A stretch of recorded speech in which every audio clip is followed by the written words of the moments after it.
সুপ্রিয় দর্শকবৃন্দু, আসসালামু আলাইকুম। স্বাগতম আরেকটি ভিডিও দেখার জন্য। তো মূলত যত্ন করলে রত্ন মেলে, যে কথা আমরা বারবার লিখিত দেখেছি বা অনেকের মুখে শুনেছি, কথা সত্য। যত্ন যদি করতে জানেন তাহলে আপনি কিন্তু রত্ন সেখানে পাবেন। তো যে কোনো কিছু করেন না কেন, সেই বাগান করেন না কেন, একটা পুকুর করেন না কেন, একটা খামার করেন না কেন, তো সেখানে যদি আপনি সঠিক পরিচর্যা করতে পারেন তাহলে কিন্তু রত্ন আপনি অবশ্যই মেলাতে পারবেন।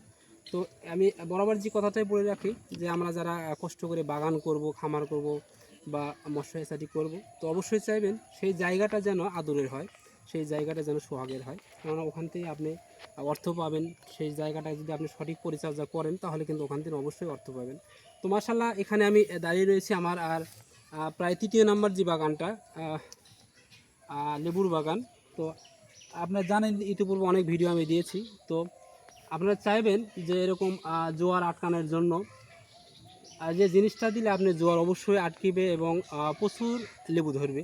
তো সেটা আমি আগেও বলেছি যে আপনার যদি এই লেবুর জোয়ার আটকানোর জন্য বা প্রচুর লেবু ধরার জন্য, অথবা এই যে পাতাতে যে স্পট রয়েছে ব্যাকটেরিয়া, এগুলোর জন্য আপনাদের পার্ট বাই পার্ট কিন্তু ওষুধ দিতে হবে। তো জোয়ার আটকান প্লাস গাছের পাতা কালো করার জন্য আমি যেটা আগেও বলেছি যে আপনি অবশ্যই চাইবেন যে মিরাকুলানটা ব্যবহার করার। মোটামুটি এটা অনেক ভালো, আমি নিজেও ব্যবহার করেছি।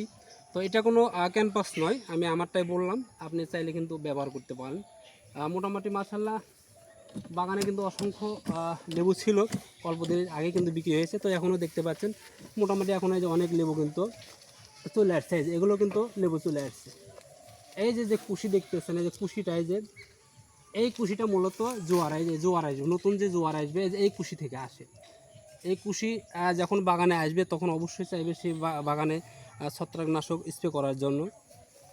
আর যদিও বাজারে অনেক ওষুধ রয়েছে, অবশ্যই ভালোভাবে জেনে শুনে আপনারা ওষুধ দেবেন। তো ধন্যবাদ জানাচ্ছি ভিডিওটি দেখার জন্য। আজ এখানে সমাপ্ত করছি। আসসালামু আলাইকুম রহমতুল্লাহি ওয়া বারাকাতুহু।